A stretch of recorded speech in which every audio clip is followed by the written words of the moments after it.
जय श्री कृष्णा। नमस्कार दोस्तों, स्वागत है आप सभी का हमारे यूट्यूब चैनल में। आज हम आप सभी को सुनाएंगे नागपंचमी की कहानी। प्राचीन काल में किसी नगर में एक सेठ जी रहते थे। उनके 7 पुत्र थे और सातों शादीशुदा थे। सातों पुत्रों की बहुओं में सबसे छोटी बहू सबसे ज़्यादा सुशील और संस्कारी थी। एक दिन सबसे बड़ी बहू ने सभी देवरानियों से कहा कि आज घर को लीपने के लिए पीली मिट्टी लेकर आते हैं। सभी बहुएं डलिया और खुरपी लेकर मिट्टी लेने चली गई। जब बहुएं मिट्टी खोदने लगी तब वहां एक सांप निकला। बड़ी बहू उस सर्प को खुरपी से मारने लगी तो छोटी बहू बोली, मत मारो इसे, बेचारा तो निरपराध है। यह सुनकर बड़ी बहू ने सर्प को नहीं मारा। तब सर्प एक ओर जाकर बैठ गया। छोटी बहू ने सर्प से कहा, आप यहाँ से जाना मत, मैं अभी आती हूँ। ऐसा कहकर छोटी बहू सर्प के लिए दूध लेने चली गई। घर पहुंचकर वो अपने कामों में लग गई और सर्प को किया वादा भूल गई। अगले दिन जैसे ही उसे ये बात याद आई तब वे दूध लेकर वहां पहुंची। तब उसने देखा सर्प तो वहीं बैठा है। सर्प को देखकर वो बोली, भैया मुझे माफ कर दो, मैं अपने कार्य में लगकर आपसे किया वादा भूल गई। तब सर्प बोला, मुझसे झूठ बोलने के लिए मैं अभी तुझे डस लेता, लेकिन तूने मुझे भैया कहा है इसीलिए मैं तुझे छोड़ रहा हूँ और आज से तू मेरी बहन हुई। तुझे जो चाहिए मांग ले। छोटी बहू बोली, भैया मेरा कोई नहीं है, मुझे एक भाई मिल गया, मुझे और कुछ नहीं चाहिए। बस जब भी मैं अपने भाई को पुकारूं तुम चले आना। कुछ दिनों बाद सावन के महीने में सेठ जी की सभी बहुएं अपने अपने पीहर जाने लगी और छोटी बहू से बोली, तेरा तो कोई पीहर नहीं है, तू कहाँ जाएगी। यह सुनकर छोटी बहू बहुत रोई। तब वह सर्प एक मनुष्य का रूप धारण करके उसके घर आया और बोला, मेरी बहन को भेज दो। तब सबने कहा, इसका तो कोई भाई नहीं है। तो वह बोला, मैं दूर के रिश्ते का भाई लगता हूँ। इस तरह विश्वास दिलाने पे घर के लोगों ने छोटी बहू को उसके साथ भेज दिया।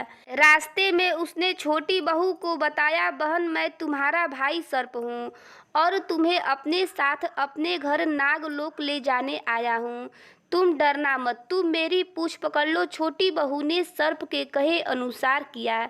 जैसे ही वह नागलोक पहुंची, नागलोक के धन ऐश्वर्य को देखकर छोटी बहू चकित रह गई। सर्प उसे अपनी माता के पास ले गया और बोला, माता ये मेरी बहन है, इसने मेरी जान बचाई थी और यह कुछ दिन हमारे साथ रहने आई है। सर्प की माता ने छोटी बहू को गले से लगा लिया। अब वह वहाँ खुशी खुशी रहने लगी। वहाँ शेषनाग के बहुत छोटे छोटे बच्चे जन्मे हुए थे। वह रोज देखती माँ सभी को रोज दूध ठंडा करके घंटी बजाती। घंटी की आवाज सुनकर सभी बच्चे वहाँ आकर दूध पी लेते थे।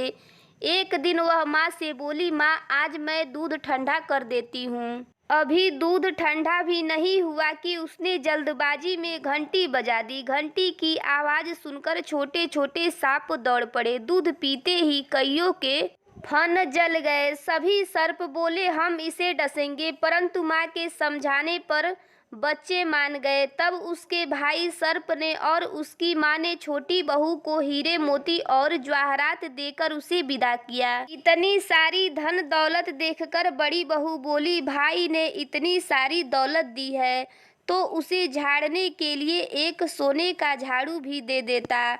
यह सुनकर सर्प ने सोने का झाड़ू भी लाकर दे दी और उसकी माँ की तरफ से हीरे मोती और मणियों का एक अद्भुत हार भी दिया।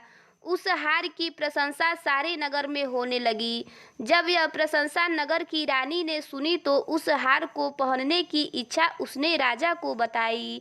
राजा ने तुरंत अपने सैनिकों को वह हार लेने भेज दिया। राजा के डर से सेठ जी ने छोटी बहू का हार सैनिकों को दे दिया। इस बात से छोटी बहू बहुत दुखी हुई और अपने भाई सर्प को याद करके रोने लगी। उसने सारी बात बताई। सर्प बोला, बहन तुम दुखी मत हो, राजा खुद तुम्हें वह हार लौटाने आएंगे। रानी ने जैसे ही वह हार पहना वह हार सर्प बन गया। रानी ने डरकर वह हार फेंक दिया। यह देखकर राजा ने छोटी बहू को उपस्थित होने का आदेश दिया।